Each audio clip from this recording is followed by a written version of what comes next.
ನೀವು ಒಂದು ಭ್ರಮೆನಲ್ಲಿ ಇರಬೇಡಿ ಎಲ್ಲರೂ ಸಹಾಯ ಮಾಡಿದ್ದೀರಾ ಅಂತ. RSS ಅವರು ರಕ್ಷಣೆಗೆ ಬಂದಿಲ್ಲ. ನಮ್ಮ ಭಾಗದ ಜನರಿಗೆ ರಕ್ಷಣೆ ಮಾಡಿದ್ದು ಪಂಡಿತ್ ಜವಾಹರ್ಲಾಲ್ ನೆಹರು ಅವರು, ಸರ್ದಾರ್ ಪಟೇಲ್ ಅವರು ಮತ್ತು ಇಂಡಿಯನ್ ಆರ್ಮಿದವರು ಬಂದು ನಮ್ಮ ರಕ್ಷಣೆ ಮಾಡಿದರು. ಆಪರೇಷನ್ ಪೋಲೋ ಮಾಡಿದ್ದು ಪಟೇಲ್ ಅವರು, ನೆಹರು ಅವರು ಮತ್ತು ಆರ್ಮಿದವರು, RSSದವರಲ್ಲ.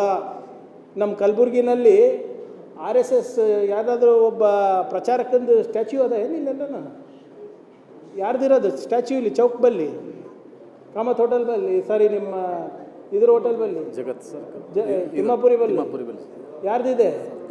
ಸರ್ದಾರ್ ವಲ್ಲಭಾಯ್ ಪಟೇಲ್, SVP ಚೌಕ್. ಯಾವನೊಬ್ಬ ಚಡ್ಡಿ ಹಾಕೊಂಡು ನಿಂತಿಲ್ಲ ಅಲ್ಲಿ RSSದು. ಸರ್ದಾರ್ ಪಟೇಲ್ ಅವರ ಒಂದು ದೃಢ ನಿರ್ಧಾರದಿಂದ ಇವತ್ತು ನಾವು ಅಖಂಡ ಭಾರತವನ್ನು ನೋಡ್ತಾ ಇದ್ದೀವಿ. 560 ಸಣ್ಣ ಪುಟ್ಟ ರಾಜ್ಯಗಳು, ಸಂಸ್ಥಾನಗಳು ಒಗ್ಗೂಡಿಸಿ ಇವತ್ತು ಭಾರತ ರಾಷ್ಟ್ರ ಆಗಿದೆ. RSSಯಿಂದ ಅಲ್ಲ. ನಾವು ಕಟ್ಟಿರೋ ರಾಷ್ಟ್ರವನ್ನು ಒಡೆಯಕ್ಕೆ ಹೋಗಿ ನೀವು ಇವತ್ತು ನಮಗೆ ಇವಾಗ ಉಪಚಾರ ಮಾಡ್ತಾ ಇದ್ದೀರಾ. ನನಗೆ ದೇಶದಲ್ಲಿ ಒಂದು ಕಡೆ ಸ್ಟ್ಯಾಚ್ಯೂ ತೋರಿಸ್ಬಿಟ್ರಪ್ಪ RSS ಅವ್ರದ್ದು. RSS ಪ್ರಚಾರಕ್ಕೂ ಸರ್ಸಂಚಾಲಕದ್ದು ಒಂದು ಕಡೆ ಸ್ಟ್ಯಾಚ್ಯೂ ತೋರಿಸಿ ಸಾರ್ವಜನಿಕರು ಸ್ವಪ್ರೇರಣೆಯಿಂದ ಹೌದು ಇವರು ನಿಜವಾದ ದೇಶಭಕ್ತಿಯರು, ಇವರು ನಮಗೆ ರಕ್ಷಿಸಿದ್ದಾರೆ, ಇವರ ಸೇವೆ ಅಪಾರವಾಗಿದೆ ನಮ್ಮ ಸಮಾಜಕ್ಕೆ ಅಂತ ಒಂದು ಸ್ಟ್ಯಾಚ್ಯೂ ತೋರಿಸ್ಬಿಡಿ. ಒಂದು ಸ್ಟ್ಯಾಚ್ಯೂ 100 ವರ್ಷದಲ್ಲಿ. ಸುಮ್ಮನೆ ಇದೆಲ್ಲ ವಾಟ್ಸಪ್ನಲ್ಲಿ ಓದ್ಬಿಟ್ಟು ಮಾತಾಡೋದಲ್ಲ ಸಂತೋಷ್ ಅವರೇ. ನೀವು ನ್ಯಾಷನಲ್ ಅಲ್ಲ ಇಂಟರ್ನ್ಯಾಷನಲ್ ಲೀಡ್ರ್ ಇದ್ದೀರಾ. ಮೊನ್ನೆ ಅಮೇರಿಕಾಗೆಲ್ಲ ಹೋಗಿ ಪಾಪ ಅಮೇರಿಕಾದವರಿಗೆ ಎಲ್ಲ ಕೈಕಾಲು ಬಿದ್ದು ಇಲ್ಲ ನಾವು ಭಯೋತ್ಪಾದಕ ಸಂಘಟನೆದ ಅಲ್ಲ ಅಂತ ಹೇಳ್ಬಿಟ್ಟು ಬಂದಿದ್ದೀರಾ. ಅಮೇರಿಕಾನಲ್ಲಿ ಹಿಂದೂ ಸ್ವಯಂ ಸೇವಕ್ ಸಂಘದವರಿಗೆ ಬ್ಯಾನ್ ಮಾಡಬೇಡಿ ಅಂತ ಕೈಕಾಲು ಬಿದ್ದು ಬಂದಿದ್ದೀರಾ. ಅಂತಾರಾಷ್ಟ್ರೀಯ ಲೀಡರ್ ನೀವು. ವಾಟ್ಸ್ಯಾಪಲ್ಲಿ ನೋಡಿಬಿಟ್ಟು ಯಾವನೋ ಬರೆದಿದ್ದಾನೆ ಅಂದ್ಬಿಟ್ಟು ನೀವು ಬಂದು ಹಿಂಗೆ ಹೇಳಿದ್ರೆ ನಮ್ಮ ಕುಟುಂಬಕ್ಕೆ ರಕ್ಷಣೆ ಮಾಡಿದ್ದು Indian national army, Indian army, Patel ಅವರು, ನೆಹರು ಅವರು, RSS ಅವರು ಅಲ್ಲಪ್ಪ. ನೀವು ನಿಮ್ಮ RSS ನೀವು ಯಾರೂ ನಿಮ್ಮ ಒಂದು ಮನೆ ನಾಯಿ ಕೂಡ ಸತ್ತಿಲ್ಲ ದೇಶಕ್ಕೋಸ್ಕರ. ಒಂದು ನಿಮಿಷ ಇದ್ರೆ ಈಗ ನೋಡ್ರಿ, ಈಗ ಪಾಪ ಚಡ್ಡಿಯಿಂದ ಪ್ಯಾಂಟಿಗೆ ಬಂದಾರೆ. ಈಗ 2-3 ವರ್ಷ ಆಯಿತು.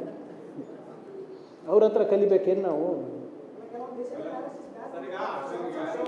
ನೋಡಿ ಒಂದು ನಿಮಿಷ ದಯವಿಟ್ಟು ಇದನ್ನು ನಾನು ಫಸ್ಟ್ ಕ್ಲಿಯರ್ ಮಾಡ್ತೀನಿ ಎಲ್ಲ ನಮ್ಮ ಮಾಧ್ಯಮ ಸ್ನೇಹಿತರಿಗೆ. RSS cannot be band. Santosh ಅವರು, ಮೋಹನ್ ಭಾಗವತ್ ಅವರು ಹೇಳಿದ್ದು ನಿಜ. They cannot be band. ಕಾರಣ ಯಾಕಂದರೆ ಅವ್ರು ರಿಜಿಸ್ಟರೇ ಆಗಿಲ್ಲ. ನಿಮ್ಮ ಸಂಸ್ಥೆಯನ್ನು ನಾನು ಬ್ಯಾನ್ ಮಾಡಬೇಕಂದ್ರೆ ನೀವು ರಿಜಿಸ್ಟರ್ ಆಗಬೇಕಲ್ಲ. ನೀವು ರಿಜಿಸ್ಟ್ರೇಷನ್ನೇ ಆಗಿಲ್ಲ. ನಾನು ಅದೇ ಕೇಳ್ತಾ ಇರೋದಲ್ಲ, ನಿಮ್ಮದು ಅಧಿಕೃತವಾಗಿ ನೋಂದಣಿನೇ ಆಗಿಲ್ಲ ಅಂದರೆ ನಿಮ್ಮ ಚಟುವಟಿಕೆಗಳು ಹೇಗೆ ನಡೆಸ್ತಾ ಇದ್ದೀರಾ?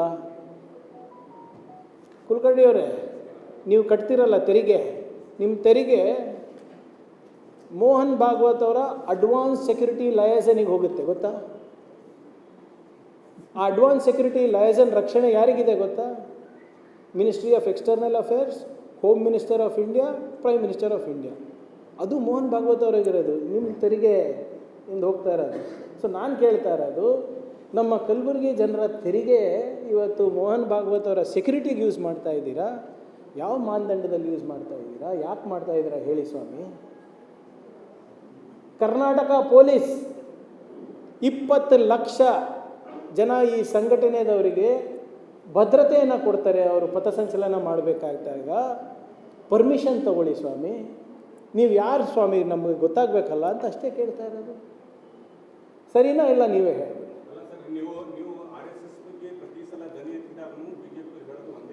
ನಾಶ ಮಾಡ್ತೀನಿ. ಹೌದು, ರೆಡಿ ಇದ್ದರೆ ಕರ್ಕೊಳಕ್ಕೆ ತಯಾರಿಲ್ಲ ಅವರು. ನಾನೇ ಪತ್ರ ಬರೆದಿಲ್ಲ. ಈಗ ನನಗೆ ಮೋಹನ್ ಭಾಗವತ್ ಅವ್ರ ನಂಬರ್ ಕೊಡ್ರಪ್ಪ, ನಾನೇ ಮಾತಾಡ್ತೀನಿ. ನನ್ನ ಹತ್ರ ಇಲ್ಲ, ಅದಕ್ಕೆ ನಾನು ನಿಮ್ಮ ಸಹಾಯ ಕೇಳೋದಲ್ಲ ಮಾಧ್ಯಮದವರು. ನಾನು ಪತ್ರ ಬರೆದಿದ್ದೆ. ನಾನೇನು ಹೇಳಿದ್ದೀನಿ? ನೀವು ಬನ್ನಿ, ಎಕ್ಸ್ಪ್ಲೇನ್ ಮಾಡಿ. ನೀವು ದೊಡ್ಡವ್ರು ಕಳಿಸ್ಬೇಡಿ. ನೀವು ಲೀಗಲಲ್ಲಿ ಯಾರಿದ್ದಾರೆ ಅವ್ರಿಗೆ ಕಳಿಸಿ. ನನಗೆ ಅರ್ಥ ಆಗಿಲ್ಲ ಅಂದರೆ ನಾನೇ ಬರೋಕ್ಕೆ ರೆಡಿ ಇದ್ದೀನಿ. ನಂದು ಇಷ್ಟೇ ಪ್ರಶ್ನೆ. BJP RSSದವರಿಗೆ, BJP ಅಂತ ಇರಲಿಲ್ಲ ಬಿಡಿ ಪಾಪ, ಅವರಿಗೆ ಯಾಕೆ, ಅವರಂತೂ ಆಳ್ಮಕ್ಳಾರ RSSದು. RSSಗೆ ಇಷ್ಟೇ ಪ್ರಶ್ನೆ ನಂದು. ಯಾವ ಸ್ವಾತಂತ್ರ್ಯ ಹೋರಾಟದಲ್ಲಿ ತಾವು ನೀವು ಪಾಲ್ಗೊಂಡಿದ್ರಿ, ಭಾಗವಹಿಸಿದ್ರಿ ಅಂತ ನಮಗೆ ಹೇಳಿದ್ರು, ಅಧಿಕೃತವಾಗಿ ಹೇಳಿದ್ರು. ದಾಂಡಿ ಮಾರ್ಚ್ನಲ್ಲಿ ಮಾಡಿದ್ರ, ನಿಮ್ಮ ನಾನ್ ಕೋಆಪರೇಷನ್ ಮೂಮೆಂಟಲ್ಲಿ ಮಾಡಿದ್ರ, ಕ್ವಿಟ್ ಇಂಡಿಯಾ ಮೂಮೆಂಟ್ ಮಾಡಿದ್ರ, ಸತ್ಯಾಗ್ರಹದಲ್ಲಿ ಮಾಡಿದ್ರ, ನಿಮ್ಮ ಸಿವಿಲ್ ಡಿಸೊಬೀಡಿಯನ್ಸ್ ಮೂಮೆಂಟ್ ಮಾಡಿದ್ರ, ದುಂಡು ಮೇಜಿನ ಸಭೆಯಲ್ಲಿ ನೀವು ಪಾಲ್ಗೊಂಡಿದ್ರ, ಸೈಮನ್ ಗೋ ಬ್ಯಾಕ್ ಘೋಷಣೆ ಕೂಗಿದ್ರ. ಇವೆಲ್ಲನೂ ಕಾಂಗ್ರೆಸ್ ಹೋರಾಟ ಇರಲಿಲ್ಲ, ಇವೆಲ್ಲ ಜನರ ಹೋರಾಟ ಇತ್ತು, ಪಬ್ಲಿಕ್ ಹೋರಾಟ ಇತ್ತು. ಹಲವಾರು ಜನರು ಬೇರೆ ಬೇರೆ ಪಕ್ಷದವರು ಕೂಡ ಇದಕ್ಕೆ ಸೇರಿ ಹೋರಾಟ ಮಾಡಿದವರು. ನೀವೇನು ಸತ್ತಿದ್ರಪ್ಪ ಅವಾಗ? ತೋರಿಸ್ಬಿಡಿ ನನಗೆ. ಸುಮ್ಮನೆ ಏನೋ ಒಂದು ಹೇಳೋದು, ಪ್ರವಾಹ ಬಂದಾಗ ನಾವು ಮಾಡಿದ್ವಿ, ಫ್ರೀಡಮ್ ಸ್ಟ್ರಗಲ್ ನಾವು ಹೇಳಿದ್ವಿ. ಎಲ್ಲಿ? ಇವತ್ತು ಸ್ವಾತಂತ್ರ್ಯ ದಿನಾಚರಣೆ ಅಲ್ಲಪ್ಪ, ನಾನು 500 ಜನ ಕಾಂಗ್ರೆಸ್ ಪಕ್ಷದವರು ಯಾರು ಹುತಾತ್ಮರಾಗಿದ್ದಾರೆ ನಾನು ಲಿಸ್ಟ್ ಕೊಡ್ತೀನಿ ನಿಮಗೆ. ಅವ್ರದ್ದು 50 ಜನ ಕೊಟ್ಬಿಡಲಿ. 50 ಜನ ಯಾರು ಸ್ವತಂತ್ರ ಹೋರಾಟಕ್ಕೆ ಜೀವವನ್ನು ಕೊಟ್ಟಿದ್ದಾರೆ.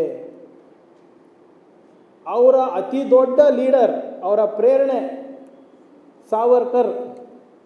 ನಿನ್ನೆ ಸುಪ್ರೀಂ ಕೋರ್ಟ್ ಆದೇಶ ನೋಡಿದ್ದೀರಂತ ಭಾವಿಸ್ತಾ ಇದ್ದೀನಿ. ಸಾವರ್ಕರ್ ಬ್ರಿಟಿಷ್ ಅವರ ಹತ್ರ 60 ರೂಪಾಯಿ ಪೆನ್ಷನ್ ತೊಗೊತಾ ಇದ್ರು, ಗೊತ್ತಾ ನಿಮಗೆ? ಎಷ್ಟು? 60 ರೂಪಾಯಿ. ಅವರು ರತ್ನಗಿರಿನಲ್ಲಿ ಅವ್ರ ಮನೆಯಲ್ಲಿದ್ದಾಗ ಅವ್ರು ಬಿಟ್ಟು ಹೋಗೋಕೆ ಆಗ್ತಾ ಇರಲಿಲ್ಲ, ಯಾಕಂದರೆ ಬ್ರಿಟಿಷ್ ಗುಲಾಮರಿದ್ರಲ್ಲ, ಇಲ್ಲೇ ಇರಬೇಕು ಅಂತ ಹೇಳಿದರು. ಅಲ್ಲಿನ DC-ಗೆ ಒಂದು ಪತ್ರ ಬರೀತಾರೆ, ನನಗೆ ಪೆನ್ಷನ್ ಸಾಲ್ತಾ ಇಲ್ಲ, ಪೆನ್ಷನ್ ಜಾಸ್ತಿ ಮಾಡಿ ಅಂತ. DC ಅವರು ವಾಪಸ್ ಪತ್ರ ಬರೀತಾರೆ, ಸರ್ ನಿಮ್ಮದು 60 ರೂಪಾಯಿ ಇದೆ ಪೆನ್ಷನ್ನು, ನಂದು ಪಗಾರ 53 ರೂಪಾಯಿ ಇದೆ, ದಯವಿಟ್ಟು ಇದರಲ್ಲಿ ಅಡ್ಜಸ್ಟ್ ಮಾಡ್ಕೊಳ್ಳಿ. ಇದು ಅವ್ರ ಇತಿಹಾಸ. ವೀರ್ ಸಾವರ್ಕರ್ ಸದನದಲ್ಲಿ ವೀರ್ ಸಾವರ್ಕರ್ಗೆ ವೀರ್ ಬಿರುದು ಯಾರು ಕೊಟ್ಟಿದ್ದಾರೆ ಅಂತ ಸದನದಲ್ಲಿ ಕೇಳಿದ್ರೆ ಒಬ್ಬ BJPದವನು ಬಾಯ್ಬಿಟ್ಟಿಲ್ಲ. ಯಾಕಂದರೆ ಅವ್ರಿಗೆ ಗೊತ್ತೇ ಇಲ್ಲ. ನಮ್ಮ ಸ್ನೇಹಿತರ ಮಾಹಿತಿಗಾಗಿ ಸಾವರ್ಕರ್ ಅವರು ವೀರ್ ಸಾವರ್ಕರ್ ಬಿರುದು ಸಿಕ್ಕಿದ್ದು ಕೊಟ್ಟಿದ್ದು ಯಾರು ಗೊತ್ತಾ? ಸ್ವತಃ ಸಾವರ್ಕರ್ ಅವರೇ. ಇತಿಹಾಸದ ಪುಟದಲ್ಲಿದೆ ಇದೆಲ್ಲ. ಸೊ ನೀವು ಯಾವುದರಲ್ಲಿ ಪಾಲ್ಗೊಂಡಿದ್ರಿ? ಬಂದು ಇವತ್ತು ಖರ್ಗೆ ಕುಟುಂಬಕ್ಕೆ ರಕ್ಷಣೆ ಮಾಡಿದ್ವಿ ಅಂತ ಹೇಳಿದ್ರಲ್ಲ. ಪಾರ್ಟಿಷನ್ ಆದಮೇಲೆ, ವಿಭಜನೆ ಆದಮೇಲೆ ಅಷ್ಟೊಂದು ಕೋಮಗಲಭೆಗಳು ನಡೆದಿತ್ತಲ್ಲ, ಯಾವ ಕೋಮಗಲಭೆನಲ್ಲಿ ನೀವು ರಕ್ಷಣೆ ಮಾಡಿದ್ರಿ, ಸಹಾಯ ಮಾಡಿದ್ರಿ? ಇನ್ಫ್ಯಾಕ್ಟ್ ತಮ್ಮಿಂದ ಕೋಮಗಲಭೆಗಳಾಗಿದ್ದು ಇತಿಹಾಸ ನೋಡಿ.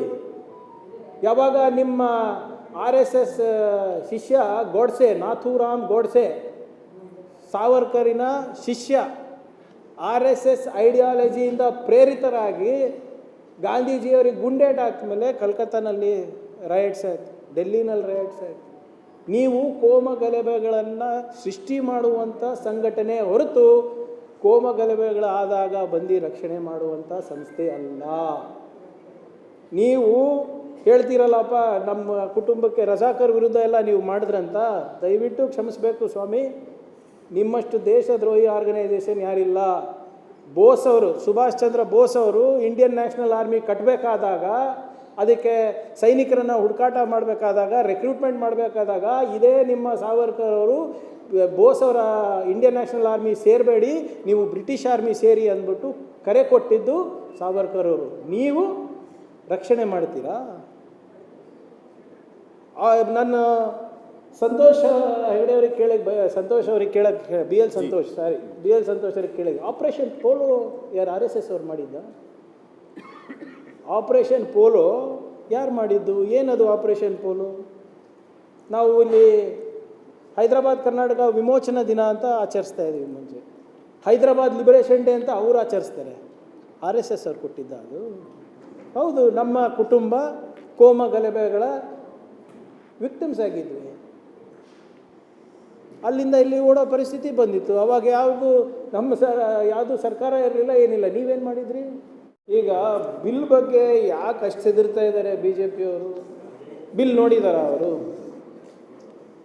ಆ ವಿಧೇಯಕದಲ್ಲಿ ಸುಪ್ರೀಂ ಕೋರ್ಟ್ ಆದೇಶ ಏನಿದೆ, ಹೈಕೋರ್ಟ್ ಆದೇಶ ಏನಿದೆ, ಅದನ್ನು ಪಾಲನೆ ಮಾಡ್ತಾ ಇರೋದು ನಾವು. ಆ ಬಿಲ್ನಲ್ಲಿ ಎಲ್ಲನ ಯಾವುದಾದ್ರೂ ಸಂಸ್ಥೆ ಹೆಸರಿದೆಯಾ, ಸಂಘಟನೆ ಹೆಸರಿದೆಯಾ, ಇನ್ಸ್ಟಿಟ್ಯೂಷನ್ ಹೆಸರು ಇದೆಯಾ, ಪೊಲಿಟಿಕಲ್ ಪಾರ್ಟಿ ಹೆಸರಿದೆಯಾ, ಏನಿದೆ? ಎಲ್ಲಿ ನಾವು ಆ ಬಿಲ್ನಲ್ಲಿ ಯಾವುದೇ ಸಂಘಟನೆ ಹೆಸರು ಹೇಳಿದ್ದೀವಿ, NGO ಹೆಸರಿದೆಯಾ? ಯಾವುದೂ ಇಲ್ಲ. ಈಗ ಕೋರ್ಟ್ಗಳು ಹೇಳಿರೋ ಆದೇಶಗಳನ್ನು ನಾವು ವಿಧೇಯಕ ಮುಖಾಂತರ ತಂದರೆ BJP-ಅವ್ರಿಗೆ ಏನಕ್ಕೆ ಪ್ರಾಬ್ಲಮ್ಮು? I don't understand. ಹೆಂಗೆ ಅವ್ರಿಗೆ ಕಡಿವಾಣ ಹಾಕಕ್ಕಂತ? ಅರೆ ನಾನು ಡೈರೆಕ್ಟಾಗೇ ಮಾತಾಡೋನಲ್ಲ, ಇಂಡೈರೆಕ್ಟ್ ಏನಿದೆ? What is indirect about it or direct about it? Sir ನಾನು ಯಾರು ಸರ್? ನಾನು ಈ ರಾಜ್ಯದ ಗೃಹ ಸಚಿವ. ಸಾರ್ವಜನಿಕ ಜಾಗಗಳಲ್ಲಿ ಯಾರು ಏನು ಮಾಡಬೇಕು ಅಂತ ನಿಯಂತ್ರಣ ಮಾಡೋದು ಜವಾಬ್ದಾರಿ ಯಾರ್ದು? APMC ಅವ್ರದ? ಮಹಿಳಾ ಮತ್ತು ಮಕ್ಕಳ ಕಲ್ಯಾಣ ಇಲಾಖೆದ? ಯಾರ್ದು? ಆಮೇಲೆ ನೀವೇ ಹೇಳ್ತೀರಲ್ಲ, ಈಗ ಎಷ್ಟೊಂದು ಸರಿ ನಿಮ್ಮ ಮನೆ ಮುಂದೆ ಏನಾದರೂ ದೊಡ್ಡ ಫಂಕ್ಷನೋ ಮೆರವಣಿಗೆನೋ ಹೋಗ್ತಾ ಇದ್ರೆ ಯಾರಪ್ಪ ಪರ್ಮಿಷನ್ ಕೊಟ್ಟರು, ಏನಿದೆ ಅಂದ್ಬಿಟ್ಟು ನೀವೇ ಫೋನ್ ಮಾಡಲ್ವ ನಮಗೆ? ನಿಮ್ಮ ಮನೆಯಲ್ಲಿ ಯಾವುದೋ ಒಂದು ಶುಭ ಕಾರ್ಯ ನಡೀತಾ ಇರ್ತದೆ, ಯಾರ್ದೋ ತೊಟ್ಟಲು ಕಾರ್ಯಕ್ರಮ ಇರ್ತದೋ ಅಥವಾ ಮದುವೆ ಇದ್ದಾಗ ಮನೆಯಲ್ಲಿ ಜಾಗ ಇರಲ್ಲ ಅತಿಥಿಗಳಿಗೆ. ಆವಾಗ ನೀವು ರೋಡಿಗೆ ಬಂದಾಗ ಒಂದು ಪೆಂಡಾಲ್ ಹಾಕ್ತೀರಾ, ಅಲ್ಲಿ ಊಟಕ್ಕೆ ವ್ಯವಸ್ಥೆ ಮಾಡ್ತೀರಾ, ಆವಾಗ ಪರ್ಮಿಷನ್ ತೊಗೋತೀರಲ್ಲ. ನಾನು ಸೋ ಆ್ಯಂಡ್ ಸೋ, ನನ್ನ ಜೊತೆ ಇವರು ಒಂದಿಬ್ಬರು ಜನ ಇದ್ದಾರೆ, ಏನಾದರೂ ಆದರೆ ಇವ್ರ ಹೊಣೆಗಾರಿಕೆ ಅಂತ ನೀವು ಕೊಡ್ತೀರಲ್ಲ. It's a public space. ನೀವು ಮನೆ ಕಾಂಪೌಂಡ್ ಒಳಗಡೆ ಏನಾದರೂ ಮಾಡ್ಕೊಳ್ಳಿ, ನಿಮ್ಮ ಕಚೇರಿ ಕಾಂಪೌಂಡ್ ಒಳಗಡೆ ಏನಾದರೂ ಮಾಡ್ಕೊಳ್ಳಿ, ಯಾರಿಗೂ ಏನೂ ತೊಂದರೆ ಇಲ್ಲ. ನೀವು ಪಬ್ಲಿಕ್ ಪ್ಲೇಸಿಗೆ ಬಂದಾಗ ಪ್ಲೇಗ್ರೌಂಡ್ ಇರ್ಬೋದು, ಪಾರ್ಕ್ ಇರ್ಬೋದು, ರೋಡ್ ಇರ್ಬೋದು, ಏನೇ ಇರ್ಬೋದು, ನೀವು ಪರ್ಮಿಷನ್ ತೊಗೋತೀರಲ್ಲ. ನಾವು ನಿಷೇಧ ಅಂತ ಎಲ್ಲಿ ಹೇಳಿದ್ದೀವಪ್ಪ ಬಿಲ್ನಲ್ಲಿ? ಎಲ್ಲ ನಾನು ಅದು ಪ್ರಯೋಗ ಇದೆಯಾ? BAN ಬ್ಯಾನ್ ಅಥವಾ ನಿಷೇಧ ಅಂತ ಎಲ್ಲನ ಇದೆಯಾ ಅಲ್ಲಿ? ಯಾಕೆ ಇವರು ಕುಂಬಳಕಾಯಿ ಕಳ್ಳ ಅಂದರೆ ಹೆಗಲು ಮುಟ್ಕೊಂಡು ನೋಡ್ತಾ ಇದ್ದಾರೆ? ನನಗೇನು ಬೇರೆ ಕೆಲಸ ಇಲ್ವೇನ್ರಿ? I am the home minister of the state.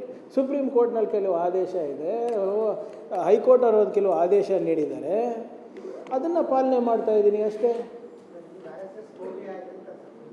Phobia ಅಂದರೆ ಹೆದರಿಕೆ.